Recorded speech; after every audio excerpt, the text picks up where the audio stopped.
వ్యవసాయం బ్రహ్మాండంగా జరుగుతుంది, వ్యవసాయం పండుగ అవుతుందనే ఉద్దేశంతో కేంద్ర ప్రభుత్వానికి లిఖితపూర్వకంగా డిమాండ్ చేసిన మాట వాస్తవం కాదా?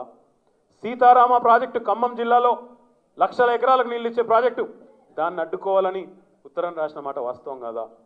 ఒక్కసారి మీరు ఆలోచన చేయాలి. పొరపాటున్నో ప్రజల గ్రహపాటున్నో ఈ దిక్కుమాలిన కూటమి అధికారంలోకి వస్తే ఏమైతే ఈ ప్రాజెక్టులు ఎట్లా అయితే 67 ఏళ్లలో తెలంగాణ రైతుల నోట్లో మట్టి పడ్డదో, మళ్ళీ ఒకసారి చంద్రబాబు నాయుడు భాగస్వామిగా ఉన్న ఈ కూటమి అధికారంలోకి వస్తే ఒక్కడంటే ఒక్క ప్రాజెక్టు ముందుకు పోతుందా తెలంగాణలో? మీరు ఆలోచించాలని కోరుతా ఉన్నా. రైతులతో చర్చ పెట్టాలని చెప్పి కూడా నేను కోరుతా ఉన్నా.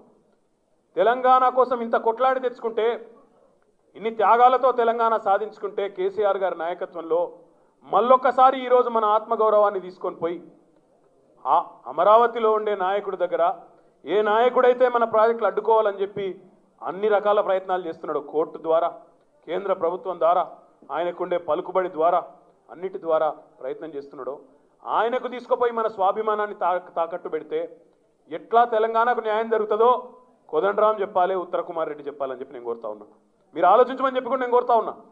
ఇంతకంటే దిగజారుడు రాజకీయం నిజంగా మొన్న కేసీఆర్ గారు అంటే బాగా ఎగిరెగిరి పడ్డారు. వాళ్ళు 4 సీట్ల కోసమే కదా ఈ పంచాయతీ, అవేదో మేమే వారద్దాం కదా అంటే దానికి ఎగిరెగిరి పడ్డారు ఒక్కొక్కరు. కానీ ఈ ఎగిరిపడుడు, ఈ రేషం చూపెట్టుడు ఎప్పుడన్నా పొరపాటున సమైక్యాంధ్ర ఉన్నప్పుడు ఆంధ్ర ముఖ్యమంత్రుల ముందు చూపెట్టిండ్రు ఎప్పుడన్నా ఒక్కలన్నా? ఇలా చూడండి ఒక్కసారి మీరు, పెద్ద పెద్ద డైలాగులు కొట్టే నాయకులు, ఎగిరెగిరి పడుతున్న నాయకులు ఎక్కడున్నారు మీరు ఉద్యమంలో?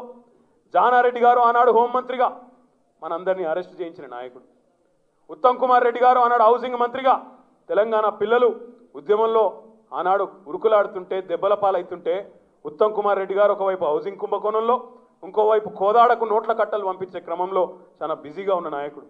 ఇక మిగతా నాయకుల సంగతి అయితే నేను చెప్పాల్సిన పని లేదు. రైఫిల్లు పట్టుకొని తెలంగాణ ప్రజల మీద యుద్ధానికి పోయినట్టు. ఈ వీడియోపై మీ విలువైన కామెంట్స్ ని మాతో షేర్ చేసుకోండి. అండ్ ఇంకో విషయం, సబ్స్క్రైబ్ చేయడం మర్చిపోకండి.